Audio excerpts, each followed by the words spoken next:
What's going on, guys? Welcome back to the channel, and today we have our round 19 SuperCoach recap of the round. So we scored 2-4-3-4, had a donut, and fielded Finn McRae. So kind of happy with that, to be honest. Season rank change of 41, still in the top 1% for total score, which is good. My mic should sound a little bit better today. Let me know if it does. I turned noise suppression on, so I shouldn't have anywhere near as much background noise in past videos. So if you guys can, let me know if that mic's changed at all. If it sounds any better or worse. All right, let's get into the team. So obviously, if you've been following the channel, you know we have 0 trades left, which is obviously a problem. But at this point, we just have to hope Langford gets named this week, and obviously for McRae. So I think Finn McRae keeps his spot. He played really well, I thought. Thought he was really underscored. I know he handballed a lot and probably had, not the greatest efficiency, but I think, I think he did well and truly enough for that Collingwood side to keep his spot, and it would be lovely if my team actually loaded. All right, so led 178. He is unbelievable. I don't think he goes as big this week against the Bulldogs, but man, he's got a huge ceiling, and I knew he had a big ceiling, but like he's really lived up to it this season. I think this is his best season ever. Playing that midfield time. Some people saying Matt Crouch might affect him. I mean, maybe, but I still think Laird keeps the midfield role.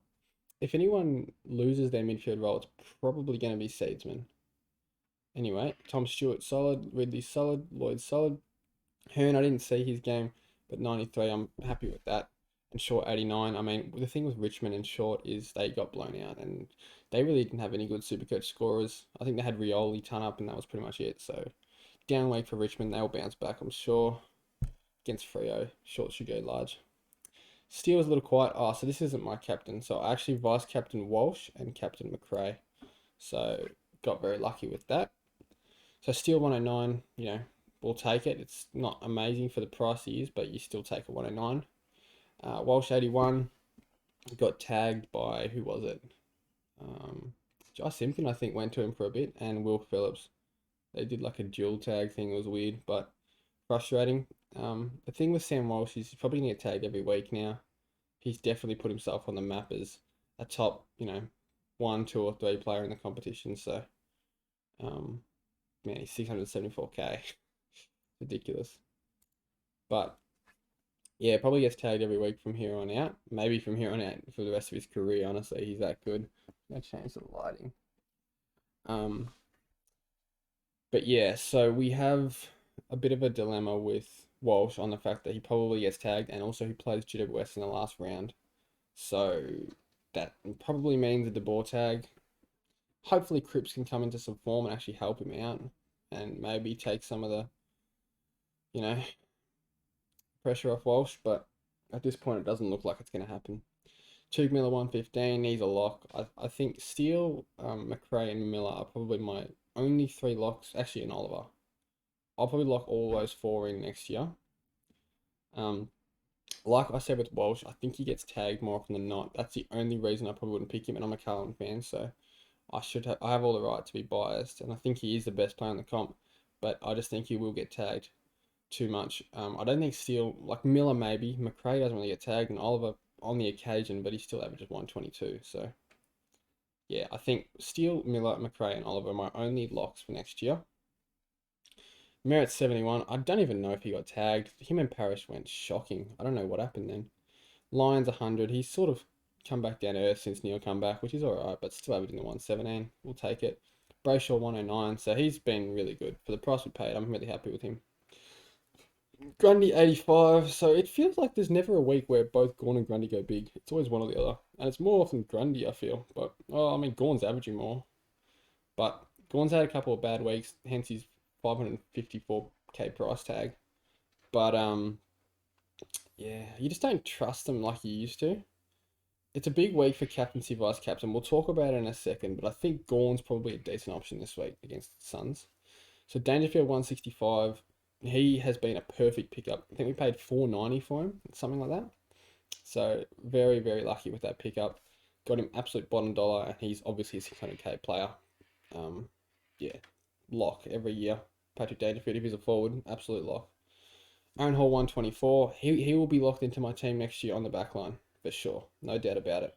Jack Zeeble 89. I mean, whatever. Him and Hall, they're my probably one and D1 and D2, and Laird if Laird's a defender, but I don't see Laird being a defender. He's probably going to be a mid only next year, but you never know. The Goey 80. I mean, we'll take it, whatever. Langford didn't play, and then Finn McRae 52. So the thing with Finn McRae is I think he does keep his spot, like I said, and I think he played a lot better than what his score said. He looked a lot more involved in the contest. Looked like he was hunting the ball. You know, there's a couple of rounds he looked like he just completely lost, and he didn't look lost at all on the weekend. So I think he keeps his spot probably for the rest of the year. Obviously, has to keep up the form he had. 52 didn't do his game justice. He had I don't know how many disposals he had, but yeah, I don't know why he was scored so low. Maybe poor efficiency. I don't know. Um, I feel like sometimes it's just BS when they score them low. Like it's not always accurate. But anyway, that's a topic for another day. Okay, so in terms of vice captain to captain this week, I'm going to look at only the players in my team. So Dangerfield against North is seriously tempting. And the reason for that is I think he has a 200 in there somewhere. Maybe it was like 2017 he had a 200 against North. Where's his highest score? High score of 229. There you go. So he can go huge against North. It's really like this is where it becomes very, very scary when it comes to vice captaining when you're playing in the finals. Because you really need to nail this. So for me, I'm probably going to go with Dangerfield. Now the captaincy option, gone against Gold Coast with no ruckman. They've got Birdie as their ruckman. Should by all means destroy them. Like he should, but I still don't trust him. He has burnt me in previous years' finals. But then again, it is Max Gawn. So my thinking is actually maybe not going Vice on Danger. Vice and Gawn and captaining McRae against Adelaide. His highest score against Adelaide was a 177. 177, 119, 118. What's Dangerfield's last two against North? 137, 99, 89. So there you go. Gee, it's tough. So Steele plays Carlton. He's gone large against them. I remember there was a practice match when he first went to St Kilda. He scored like a 170. I started with him that year, and it wasn't great. He averaged like 90 odd. Um, but yeah, I remember just thinking, wow, this guy's a jet.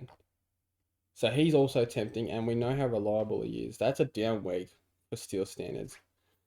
Tough, but they're the four I'm thinking of. I don't think there's anyone else in consideration. Who does Grundy ruck against? He ruck against Nick Nat, so we don't consider Grundy this week. But definitely have to consider Steele. Who does Miller play? Melbourne, nah. Oliver against, nah. God, it's tough. It's got to be one of McRae, Gawn, Steele, and Dangerfield, I think. And knowing my luck, I'll probably get the two that go shit. I don't know. Let me know what you guys think. You might have some different insight because this is a very important decision. I need a win. I'm probably going to be versing someone with a donut. Like I have a donut, and I'm going to be versing a full team. So this is a problem. And even if I don't have a donut, even if Langford plays, I still have to field Finn McRae. So I'm not. My team's not complete because of the freaking dusty trade. I'm honestly hanging on these two trades to come in for the COVID reasons. I need them badly. Um, but that's the cards I'm dealt. I can't do anything about it. Um, but yeah, let me know what you guys think. Let me know how you guys went in the round as well. Appreciate all the comments, so keep them coming. And I'll see you in the next video. Thanks for watching.